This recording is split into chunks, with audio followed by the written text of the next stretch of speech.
مثنوی معنوی پیر روم،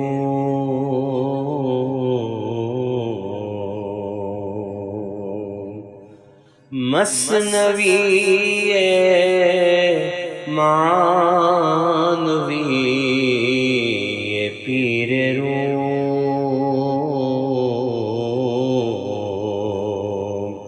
ہست گنج راز عرفان و علوم۔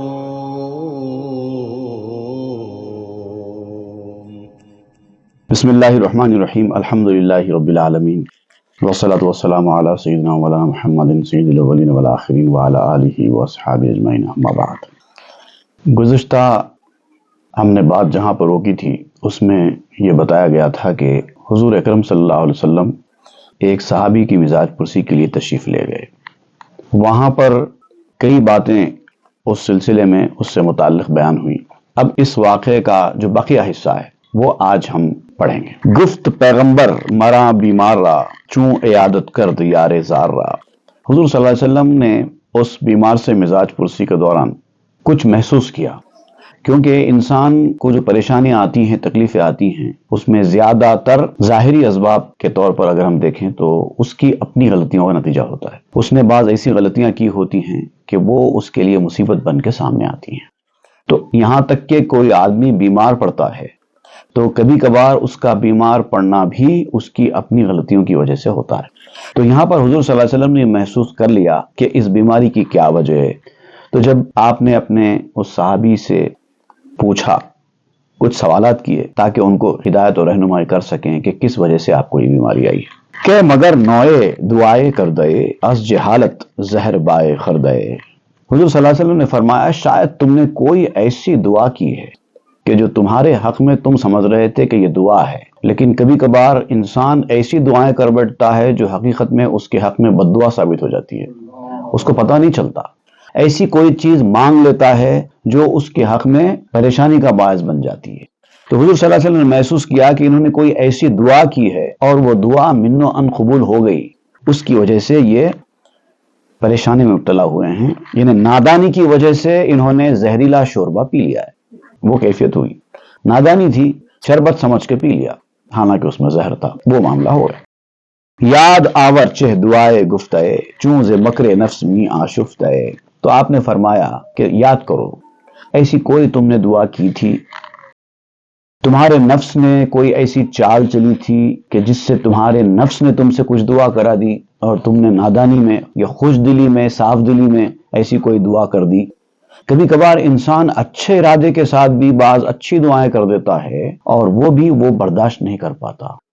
جیسے حضرت امام احمد بن حنبل کے واقعات میں بیان کیا جاتا ہے کہ ایک مرتبہ آپ نے دعا کی تھی، پروردگار تو میرے اوپر خوف کا دروازہ کھول دے تاکہ میں تجھ سے ڈرتا رہوں۔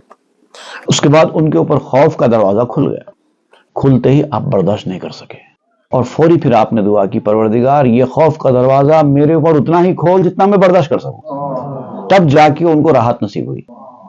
تو بہت ساری دعائیں ایسی ہوتی ہیں انسان نادانی میں کر بیٹھتا ہے، اگر وہ من و ان ایز اٹ از قبول ہو جائیں تو پریشانی ہو جاتی ہے، کیونکہ انسان کو اپنی بساط، اپنے ظرف کے مطابق ہی ہر چیز مانگنی چاہیے۔ ہر آدمی ہر چیز نہیں پچا سکتا۔ گفت یادم نیست الا ہمت، دار بامن یادم آیت ساعتے۔ تو اس بیمار نے کہا کہ مجھے یاد تو نہیں پڑ رہا ہے کہ ایسی کون سی دعا میں نے کی ہے، بہت کوشش کر رہا ہوں یاد کرنے کی لیکن یاد نہیں آ رہا ہے۔ اگر یا رسول اللہ آپ میرے اوپر کچھ توجہ ڈال دیں، کچھ باطنی طور پر اپنے اثرات ڈال دیں تو اس کے فیض سے، اس کی وجہ سے شاید مجھے کچھ یاد آ جائے۔ آپ کچھ کر دیجئے ایسا کہ مجھے میری غلطی یاد آ جائے۔ از حضور نور بخش مصطفیٰ، پیش خاطر آمدورا آدعا۔ حضور صلی اللہ علیہ وسلم نے اپنی نور بخش ذات سے کچھ ایسے اثرات ڈالے کہ وہ دعا ان کے دماغ میں آ گئی کہ کیا انہوں نے دعا کی تھی۔ حضور نے پوچھا کہ تم نے کیا دعا کی تھی؟ انہوں نے کہا کہ مجھے یاد نہیں ہے کیا دعا کی تھی، لیکن انہوں نے یہ نہیں کہا کہ مجھے یاد نہیں آ رہا ہے، مگر وہ ایسے ہی کہتے رہے تو یاد آتا ہی نہیں تھا زندگی بھر۔ لیکن انہوں نے کیا کیا؟ حضور صلی اللہ علیہ وسلم سے عرض کیا یا رسول اللہ آپ کچھ ایسی توجہ ڈال دیجئے کہ مجھے یاد آ جائے. تو حضور نے توجہ ڈالی اور وہ دعا ان کو یاد آ گئی. ہمت پیغمبر روشن کدا پیش خاطر آمدش گم شدہ. یہ پیغمبر جو کہ روشن کدا ہیں، نورانی خاندان کے پیغمبر ہیں، ان کی توجہ سے بھولی ہوئی دعا بھی یاد آ جاتی ہے. آپ بھول گئے ہوں گے نا، لیکن جب توجہ ہو جائے تو بھولی ہوئی چیز یاد آنا کیا مشکل ہے. تاف تزاں روزن کے از دل تا دلست روشنی کو فرق حق و باطل است. ان کا دل ایک روزن ہے، ایک روشن دان ہے، اور آپ کا دل ایک روشن دان ہے. اگر آپ کے دل کے اندر روشنی نہیں ہے، اس دل کے اندر روشنی ہے، تو دونوں روشن دانوں کو کھول دو، ایک دوسرے سے ملا لو، ادھر کی روشنی ادھر آ جائے گی. ایک دل سے دوسرے دل تک روشنی چمکنا چاہیے، اور وہ روشنی جو رسول اللہ صلی اللہ علیہ وسلم کے دل کے اندر ہے، وہ حق اور باطل کو تمیز کرنے والی، الگ کرنے والی ہے.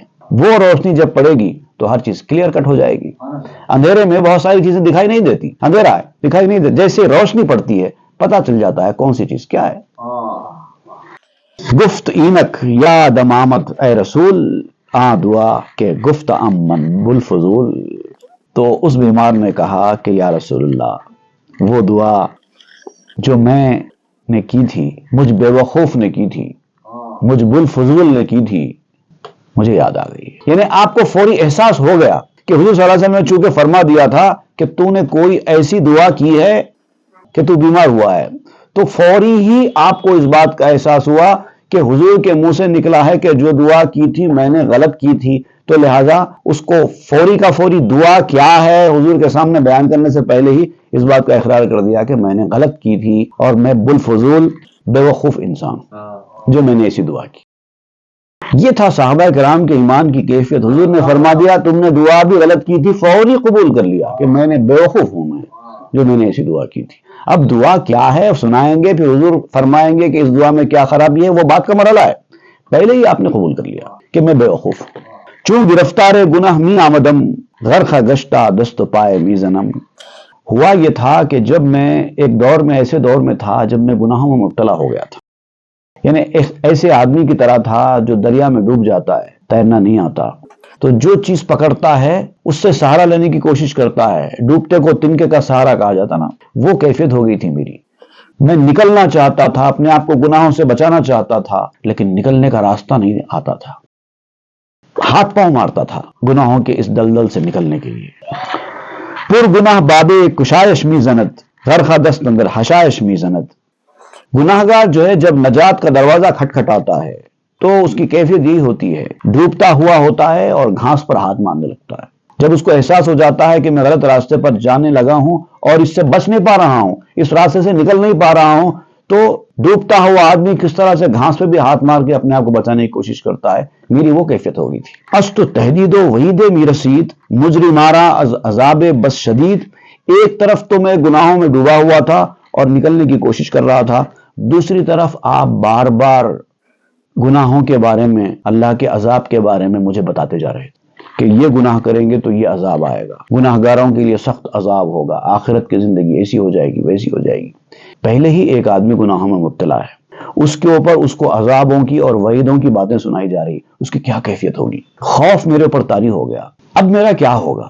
یہ پریشانی کے عالم میں میں ہو گیا تھا. یہ احوال میرے تھے ایک دور میں. مسترب می گشتم و چارہ نہ بود بند محکم بود و خفل ناکشود. میں پریشان ہو گیا اور کوئی تدبیر مجھے سجائی نہیں دے رہی کہ میں کیا کروں، اس حالت میں سے کیسے نکلوں. ایک ایسی مضبوط قید میں جکڑا ہوا تھا میں کہ نکلنے کا کوئی راستہ نہیں تھا، کھلنے کا کوئی تالا نہیں تھا. اس کیفیت میں تھا اور مسلسل آخرت کے عذاب کی باتیں میرے کان میں پڑتی چلی جا رہی تھی. اتنا سخت عذاب ہوگا، اتنا سخت عذاب ہوگا.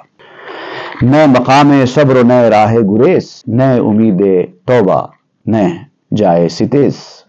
نہ کوئی صبر کرنے کا ارادہ تھا، نہ اتنی بساط تھی کہ میں صبر کروں، نہ کوئی بھاگنے کی جگہ تھی. جاؤں گا تو کہاں جاؤں گا بچ کر، ان گناہوں سے بچوں نہیں چل رہا ہے، کوئی یارہ نہیں ہو رہا ہے، کوئی طاقت نہیں پیدا ہو رہی گناہوں سے بچنے کی. اور گناہوں کے دلدل میں رہوں تو ادھر عذاب کا خوف مجھے کھائے جا رہا ہے. آگے کنواں پیچھے کھائی، یہ معاملہ تھا. گناہوں سے بچنے کی کوشش کر رہا ہوں، بچ نہیں پا رہا ہوں، اور گناہوں میں مبتلا ہو کر خوف مجھے ستایا جا رہا ہے کہ آخرت میں میرا کیا ہوگا۔ توبہ کی امید ہے، توبہ کر بھی رہا ہوں لیکن گناہوں سے بچ نہیں پا رہا ہوں، یعنی کوئی صورتحال میرے فیور میں دکھائی نہیں دے رہی تھی۔ ان حالات میں میری گزر بسر ہو رہی تھی۔ میں بغیر حق تعالی یار من، ای چنی دشوار آمد کار من۔ اب صورتحال یہ ہو گئی تھی کہ ایسا محسوس ہوتا ہے کہ اب کوئی میری جائے پناہ نہیں ہے اللہ کے سوا، اب اللہ ہی مجھے بچا سکتا ہے، میرا کام مشکل ہو گیا ہے۔ ایک قسم کی مایوسی کی کیفیت دل کے اوپر چھاری ہو گئی تھی۔ من چو ہاروت چو ماروت از حزن، آہ می کردم کہ اے خلاق من۔ میری حالت ہاروت اور ماروت کی طرح ہو گئی تھی، صرف آہ کرتا تھا۔ اب یہاں پر ہاروت و ماروت کا ذکر آپ کیوں کر رہے ہیں؟ یہ ہاروت ماروت اصل دو فرشتے ہیں جن کو اللہ تعالیٰ نے انسانوں کی شکل میں زمین پر بھیجا تھا، جن کا ذکر قرآن مجید میں سورہ البقرہ میں آیا ہے۔ وَاتَّبَعُوا مَا تَتْلُو الشَّيَاطِينُ عَلَى مُلْكِ سُلَيْمَانَ وَمَا كَفَرَ سُلَيْمَانُ وَلَكِنَّ الشَّيَاطِينَ كَفَرُوا يُعَلِّمُونَ النَّاسَ السِّحْرَ وَمَا أُنزِلَ عَلَى الْمَلَكَيْنِ بِبَابِلَ هَارُوتَ وَمَارُوتَ وَمَا يُعَلِّمَانِ مِنْ أَحَدٍ حَتَّى يَقُولَا إِنَّمَا نَحْنُ فِتْنَةٌ فَلَا تَكْفُرْ فَيَتَعَلَّمُونَ مِنْهُمَا مَا يُفَرِّقُونَ بِهِ بَيْنَ الْمَرْءِ وَزَوْجِهِ وَمَا هُمْ بِضَارِّينَ بِهِ مِنْ أَحَدٍ إِلَّا بِإِذْنِ اللَّهِ وَيَتَعَلَّمُونَ مَا يَضُرُّهُمْ وَلَا يَنْفَعُهُمْ وَلَقَدْ عَلِمُوا لَمَنِ اشْتَرَاهُ مَا لَهُ فِي الْآخِرَةِ مِنْ خَلَاقٍ وَلَبِئْسَ مَا شَرَوْا بِهِ أَنفُسَهُمْ لَوْ كَانُوا يَعْلَمُونَ۔ آیت نمبر 102۔ اس میں اللہ تعالیٰ فرماتا ہے ان چیزوں کی پیروی کرنے لگے تھے لوگ جو شیاطین سلیمان علیہ السلام کی سلطنت کا نام لے کر پیش کیا کرتے تھے۔ دھوکہ دینے والے شیاطین لوگوں کو سلیمان علیہ السلام کی سلطنت کے نام سے دھوکہ دے رہے تھے، اور لوگ سلیمان کا نام سن کے اس طرف راغب ہو رہے تھے، اور سلیمان کی پیروی کہہ کر کفر سکھا رہے تھے لوگوں کو۔ اور وہ کیا کفر تھا؟ جادو سکھا رہے تھے اور سلیمان علیہ السلام کا نام لے رہے تھے۔ آج بھی بہت سارے لوگ دنیا میں ایسے ہوتے ہیں جو بزرگوں کے راستے سے آپ کو ہٹانے کا کام کرتے ہیں بزرگوں کا نام لے کر۔ یہ اسی طرح کے لوگ ہوتے ہیں جن کا ذکر یہاں پر ہوا ہے۔ تو اللہ تعالیٰ نے فرمایا کہ حالانکہ سلیمان نے تو کبھی کفر نہیں کیا تھا، یہ لوگ سلیمان کا نام لے کر لوگوں کو کفر سکھا رہے تھے، کفر کی تعلیم دے رہے تھے۔ کفر کے مرتکب تو وہ شیاطین تھے جو لوگوں کو جادوگری کی تعلیم دیتے تھے۔ اب دیکھیے ایسے حالات میں اللہ تعالیٰ نے بابل نامی علاقے میں دو فرشتوں کو انسانوں کی شکل میں بھیجا، ایک ہاروت اور ایک ماروت۔ ان کو اللہ تعالیٰ نے جادو کا علم دے دیا تھا، جادو کیا چیز ہوتی ہے وہ اللہ تعالیٰ نے ان کو علم دے کر زمین پر بھیجا تاکہ لوگوں کو آزمائش میں ڈالیں، لوگوں کو بتائیں کہ جادو ہم کو بھی آتا ہے لیکن ہم کرتے نہیں کیونکہ وہ کفر ہے، اگر تم بھی کرو گے تو تم بھی کفر کے راستے پر چلے جاؤ گے۔ لوگوں کو جیسے پتا چلا کہ ان دونوں کے پاس جادو کی تعلیم ہے، علم ہے، تو یہ لوگ ہاروت اور ماروت کے پاس جادو سیکھنے کے لیے آنے لگے، لیکن ہاروت اور ماروت نے ان لوگوں سے کہا کہ نہیں، جادو سیکھنا نہیں، یہ کفر کے راستے پر لا دے گا۔ لیکن لوگوں کی ضد، تو معاملہ یہ ہو گیا تھا کہ جادو اتنا زیادہ عام ہو گیا تھا کہ نبی کے معجزے میں اور جادوگروں کے جادو میں لوگ فرق کرنا چھوڑ دیے، معجزوں کو جادو اور جادو کو معجزے سمجھنے لگے، گمراہی کے راستے پر جانے لگے۔ تو فرشتے ان لوگوں کو اس کی تعلیم دینے لگے جو ضد اور ہٹ دھرمی کر کے سیکھنے کے لیے آتے تھے، اور اس طرح سے ان کی بربادی کا سامان نکلنا شروع ہو گیا۔ پہلے تو وہ کہتے تھے کہ مت سیکھو کیونکہ ہم سیکھ کر آئے ہیں لیکن جادو کرتے نہیں ہیں، اگر تم بھی سیکھو گے تو تم اس طرح سے بچ نہیں پاؤ گے، ایک نہ ایک دن کر دو گے اور کفر پر چلے جاؤ گے۔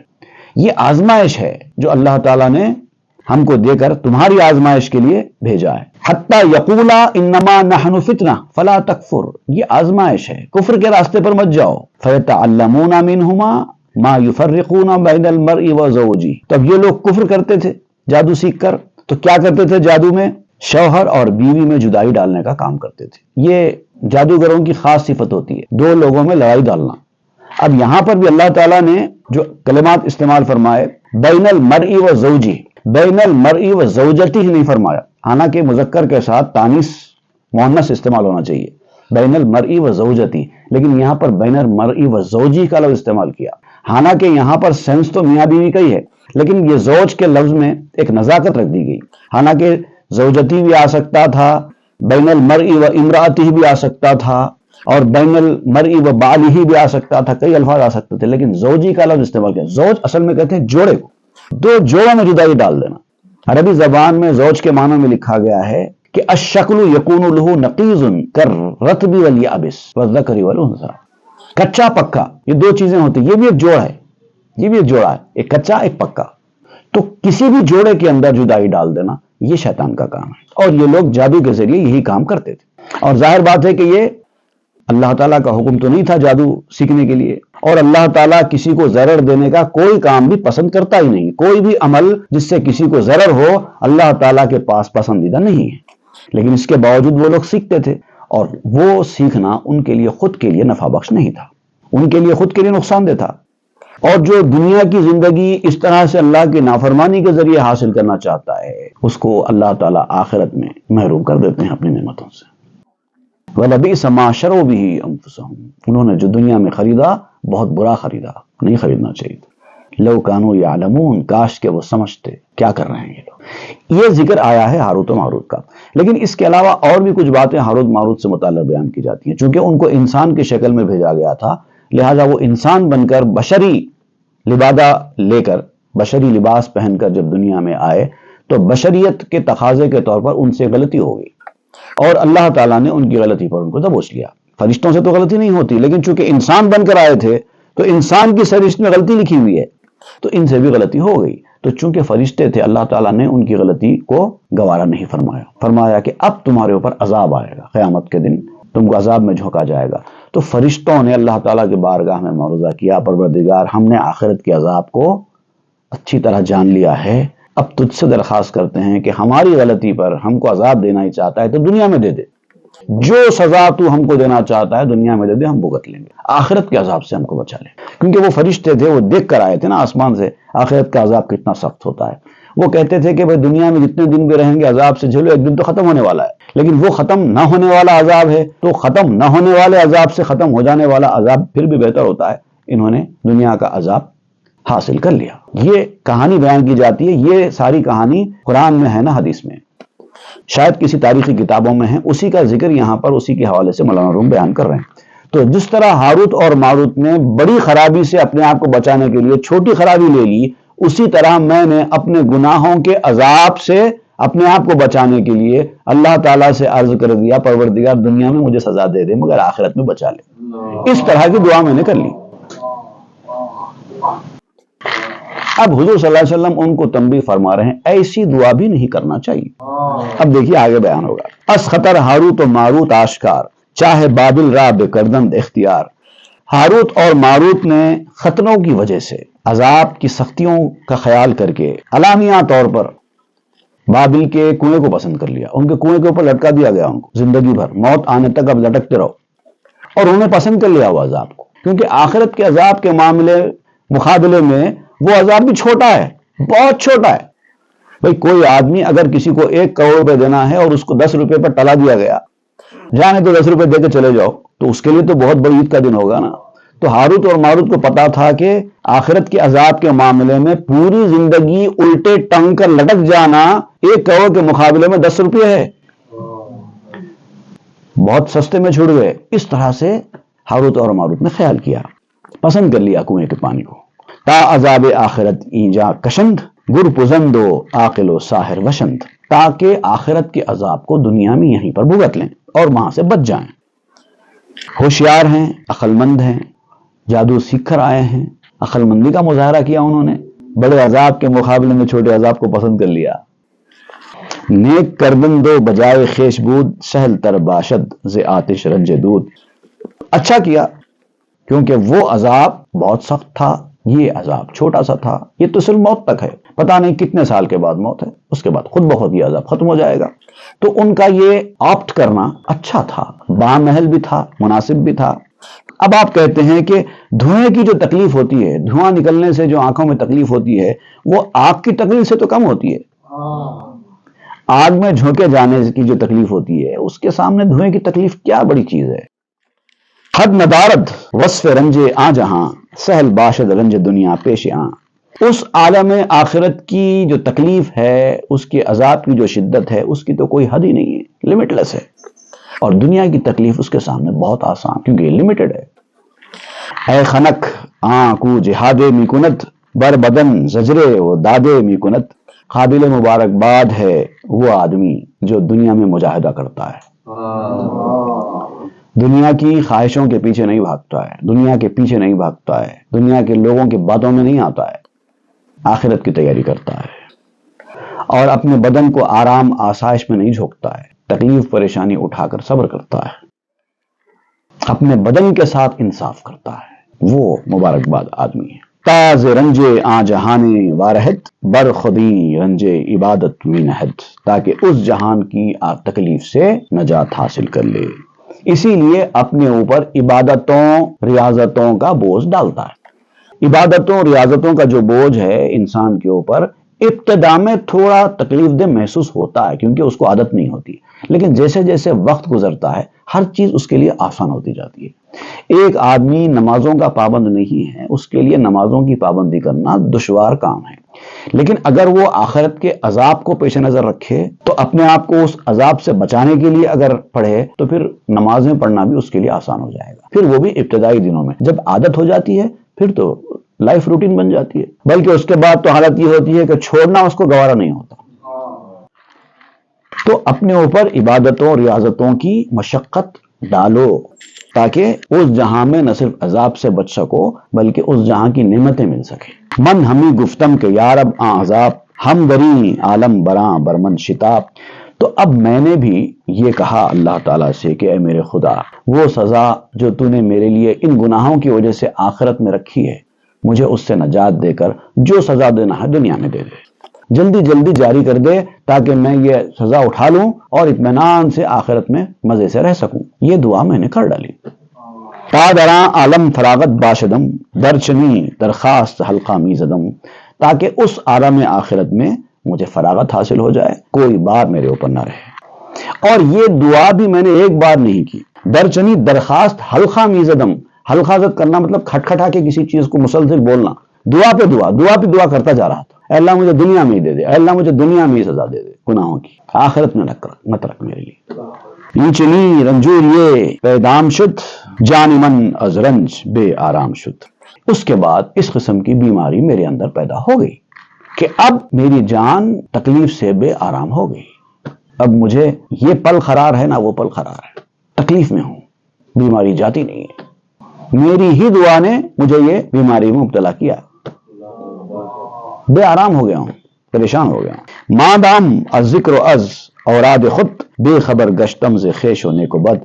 میرے ذکر، میرے اوراد جو میں پہلے پڑھا کرتا تھا اب اس سے بھی محروم ہو گیا ہوں، کیونکہ بیماری کی شدت مجھے اس طرف راغب بھی نہیں کرتی۔ پہلے غلطیاں ہوتی تھی لیکن کچھ پڑھ لیتا تھا، کچھ اوراد پڑھ لیتا تھا، کچھ دعائیں کر لیتا تھا، کچھ تو ہو جاتا تھا، کچھ نمازیں پڑھ لیتا تھا۔ غلطیاں ہوتی تھیں لیکن ان کے تدارک کے راستے تو مل جایا کرتے تھے۔ اب یہ حالت ہو گئی کہ کسی چیز میں دل ہی نہیں لگتا، صرف تکلیف سے کراہتا رہتا ہوں، یعنی گویا کہ میں اپنے اچھے اور برے سے بے خبر ہو گیا ہوں، میرے لیے اچھا کیا ہے برا کیا ہے یہ سمجھ میں نہیں آ رہا ہے۔ گر نمی دیدم کنو من روئے تو، اے خجستہ و مبارک ہوئے تو۔ اب اگر میں آپ کا چہرہ نہ دیکھتا، آپ سے مجھے شرف ملاقات حاصل نہ ہوتا، یا رسول اللہ آپ میری مزاج پرسی کے لیے تشریف نہ لاتے، اے وہ بابرکت انسان کہ جس کی خصلت مبارک خصلت ہے، مجھے پتہ ہی کہاں چلتا کہ میں نے کہاں غلطی کی ہے۔ اللہ کے نیک بندے آپ کو آپ کی غلطی آپ کے سامنے رکھتے ہیں تاکہ آپ اس کا تدارک کریں، اگر غلطی کی ہے تو توبہ کریں اور اس کو ریکٹیفائی کریں۔ اگر آپ مجھے نشاندہی نہ کرتے کہ تم نے کوئی نہ کوئی ایسی غلطی کی ہے جس کی وجہ سے ایسا ہو رہا ہے، نہ کہتے تو میرے ذہن میں نہیں آتی تھی بات یہ، اور آپ اپنے دل کا روشن دان نہ کھولتے تو وہ بات مجھے یاد بھی نہیں آتی تھی۔ یہ آپ کی مبارک ذات کی وجہ سے مجھے یہ بات پتہ چلی ہے۔ نیچ دم از دست من یک بارگی، کر دیم شاہانہ ای غمخارگی۔ میں ایک بار ہی اپنے ہاتھ سے برباد ہو جاتا، اگر مجھے یہ پتہ نہ چلتا تو میں برباد ہو جاتا۔ آپ نے میری غمخاری فرمائی اور وہ بھی شاہانہ غمخاری فرمائی۔ صرف مزاج پرسی کے لیے آپ تشریف نہیں لائے بلکہ میرے درد کا مداوا بن کر آئے۔ گفت ہے ای دعا دیگر مکن، برمکن تو خیش را از بے خبن. اب رسول اللہ صلی اللہ علیہ وسلم نے فرمایا خبردار آئندہ ایسی دعا نہیں کرنا. ہے کہتے ہیں کسی بھی چیز کو اسٹریس دے کر بولنے کا نہیں خبردار آئندہ ایسی دعا نہیں کرنا. اپنے آپ کو جڑ پیر سے اکھاڑنے کی کوشش مت کرو. اے اللہ میں نے یہ غلطی کی اس کی سزا مجھے دے دے. نہیں، اے اللہ میں نے غلطی کی مجھے معاف کر دے. ایسی دعا کیوں کرتے ہو؟ تو چھ طاقت داری اے مور نشند کے نہد بر تو چنا کوہ بلند. اے کمزور چونٹی، اے انسان تو کمزور چونٹی ہے، تو کیا طاقت رکھتا ہے کہ اللہ تعالیٰ تجھ پر پہاڑ اتارے جو کہ پہاڑوں کا پہاڑ ہے. اللہ تعالیٰ کی جانب سے نازل ہونے والا عذاب چھوٹی بیماری ہی کی شکل میں دنیا میں ہی کیوں نہ ہو، اگرچہ کہ آخرت کے عذاب کے مقابلے میں بہت چھوٹا ہے، تب بھی تو اس کی برداشت نہیں کر سکتا. وہ پہاڑ ہے اور تو سر سے لے کے پاؤں تک کمزور چونٹی ہے. چونٹی نہیں فرما رہے ہیں آپ، کمزور چونٹی، مور نشند، کمزور چونٹی. گفت توبہ کردم میں سلطان کے من، اثر جلدی نبافم ہیج فن.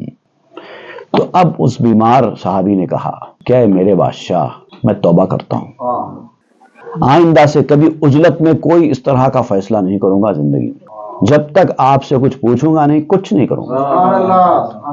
ایک بار ہو گئی غلطی، اب آئندہ نہیں ہوگی. ای جہاں تی استو تو موسیٰ و ماں از گناہ درتی ماندہ مبتلا. یہ دنیا دراصل ایک تی ہے. تی جو ہے ایک بیابان کا نام ہے، ایک جنگل بیابان، اس کا نام تی ہوا کرتا تھا، جس کے بارے میں مشہور ہے کہ وہ نافرمان لوگوں کی بدولت بنی اسرائیل اس بیابان میں 40 سال تک سرگرداں پھرتے رہے. ان کو 40 سال اس بیابان میں گھومتے رہنے کی سزا دی گئی ان کی نافرمانیوں کی وجہ سے.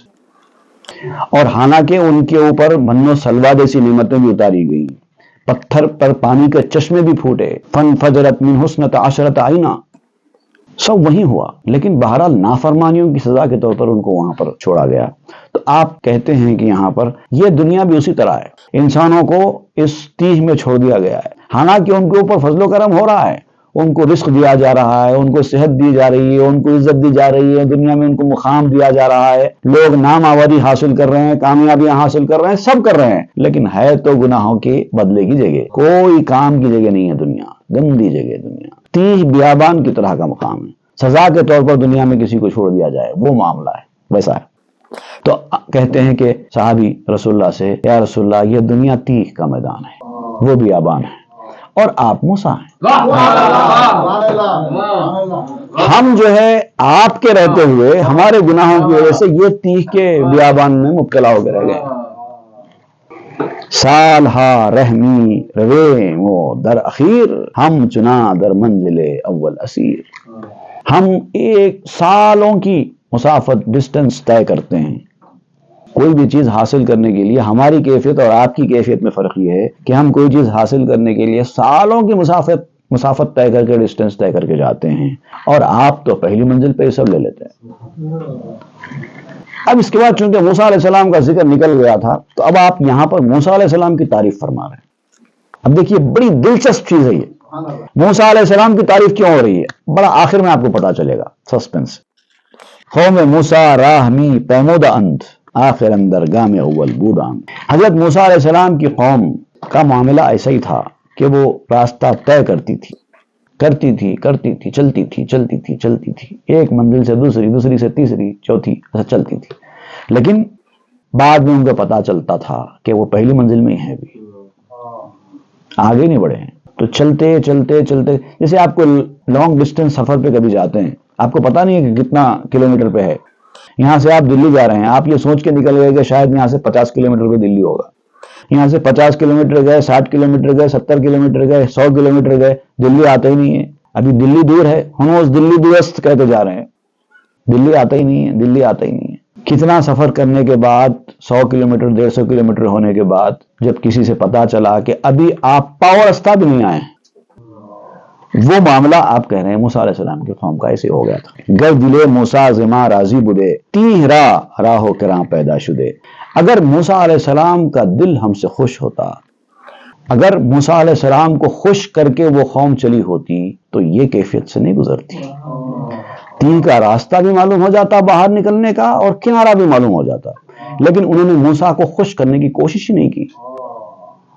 وہ گھومتے رہے, ان کو سزا کے طور پر وہ بیابان میں چھوڑا گیا اور وہ بیابانوں میں گھومتے رہ گئے, جبکہ موسیٰ ان کے ساتھ موجود ہیں, ان کی سرپرستی کے لیے موجود ہیں, لیکن انہوں نے اپنا مسئلہ موسیٰ کے سامنے پیش ہی نہیں کیا.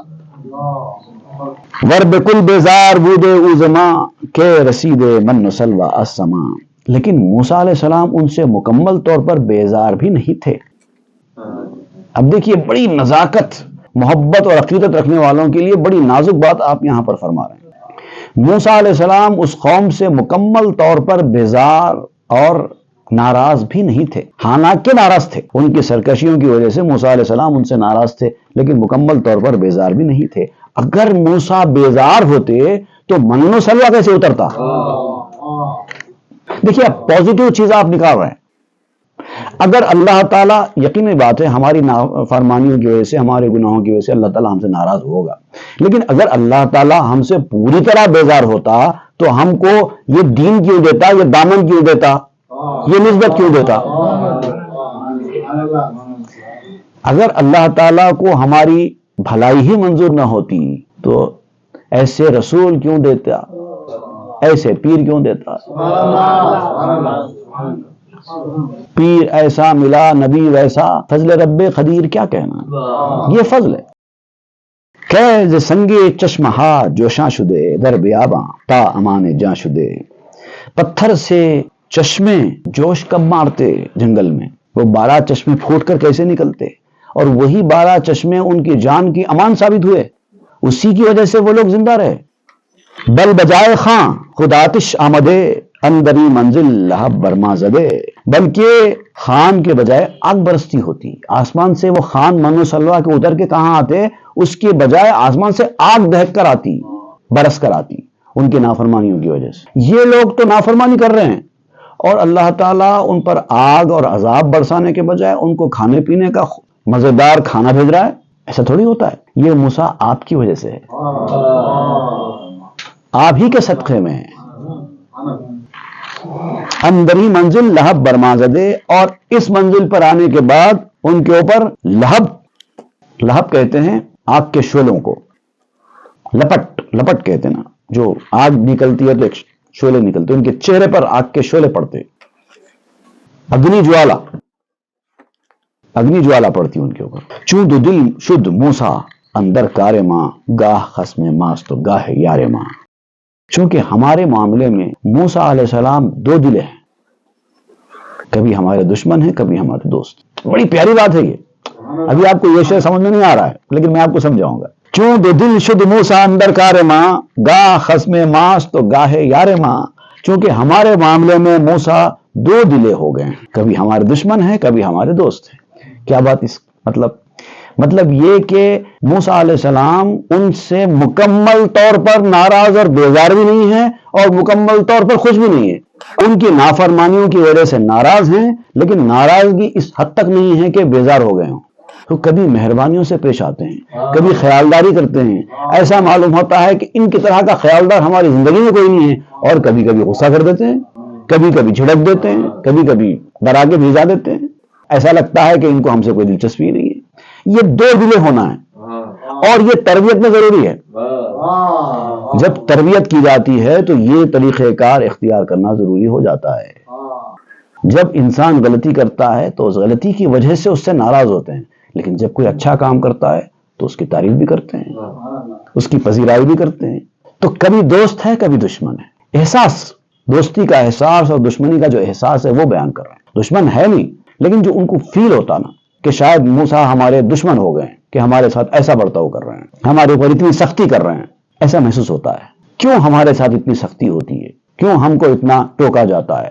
ایک طرف ایسا خیال آتا ہے, کبھی کبھار اتنی مہربانی کرتے ہیں کہ کبھی کبھار اپنی قسمت پہ ناز ہوتا ہے کہ ایسا آدمی ہماری اتنی طرفداری کر رہا ہے, ہم کو اتنی سائڈ دے رہا ہے. تو یہ جو ہے نا, یہ خاص علامت ہوتی ہے. اسی کو کہتے ہیں 2 دلے. خشم شاتش می زنت در رخت ماں حلم او ردمی کنت تیر بلا. ان کا غصہ ہمارے سامان کو پھونک دیتا ہے. جب وہ غصے میں آتے ہیں تو ایسا معلوم ہوتا ہے کہ دنیا کانپ گئی ہے، دنیا میں دل نہیں لگ رہا ہے، کسی چیز میں دل نہیں لگتا ہے، نیند نہیں آتی ہے، پریشان ہو جاتے ہیں، صورت اتر جاتی ہے جب وہ غصے میں آتے ہیں، جب وہ ناراض ہوتے ہیں۔ لیکن جب وہ بردباری پر اتارتے ہیں، جب وہ پیار محبت کا مظاہرہ کرتے ہیں، تو مصیبتوں کا تیر چلا جاتا ہے دور۔ وہ ان کی بردباری مصیبتوں کے تیر کو ہم سے دور بھگا دیتی ہے۔ کیبوت کے حلم گردت خشم تیز، نیست نادر ایز لطفت اے عزیز۔ پتہ نہیں اب وہ کب ہوگا کہ ان کا غصہ بردباری میں بدل جائے۔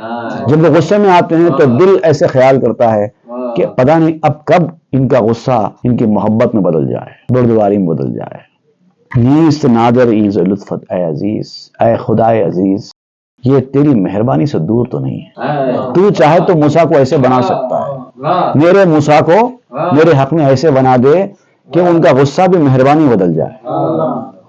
مدح حاضر وحشت است از بہر ای، نام موسیٰ می برم قاصد چنی۔ واہ واہ کیا بات کی ہے۔ کسی کے سامنے اس کے منہ پر اس کی تعریف کرنا اچھی چیز نہیں ہے نا۔ رسول اللہ کی تو ناراضگی کا سبب بن جاتا ہے۔ حضور صلی اللہ علیہ وسلم کی مزاج تھی کہ جب بھی کوئی آپ کے منہ پر آپ کی تعریف کرتا تو آپ ناراض ہو جاتے تھے۔ حضور صلی اللہ علیہ وسلم کو منہ کے اوپر تعریف کرنا پسند نہیں تھا۔ تو آپ کی ناپسندی کا سبب ہے آپ کی تعریف، اسی لیے ہم آپ کے منہ پر آپ کی تعریف نہیں کرتے، اسی لیے جان بوجھ کر آپ کی جگہ موسیٰ کا نام لیتے ہیں۔ یہ جو اب تک میں موسیٰ علیہ السلام کی جو تعریفیں بیان کر رہا ہوں، یہ تو موسیٰ کا نام ہے، صرف موسیٰ کی تعریف کر رہا ہوں کیونکہ آپ کو پسند نہیں ہے نا اپنی تعریف۔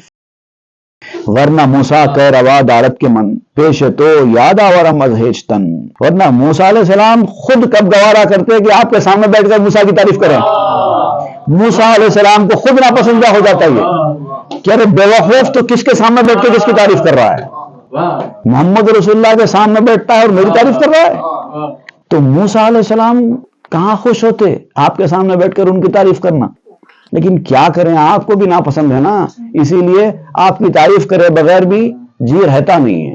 تعریف آپ کی نہ کریں ہم تو کیا کریں، یہ تو غذا ہے دل کی، مزہ ہے زبان کا، یہ کہاں چھوٹ سکتا ہے، اسی لیے ہم پیدایا بدل دیتے ہیں، آپ کا نام ہٹا کے موسیٰ کا لگا لیتے ہیں۔ عہد ماں بے شکست صد بارو ہزار، عہد تو چوں کوہ ثابت برقرار۔ اب یہاں سے آپ اس صحابی کی زبان سے کچھ دعائیہ کلمات ادا فرما رہے ہیں۔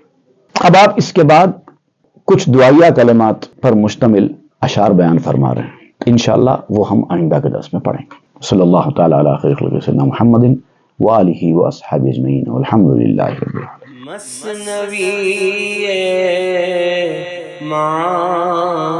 معنوی پیر روم،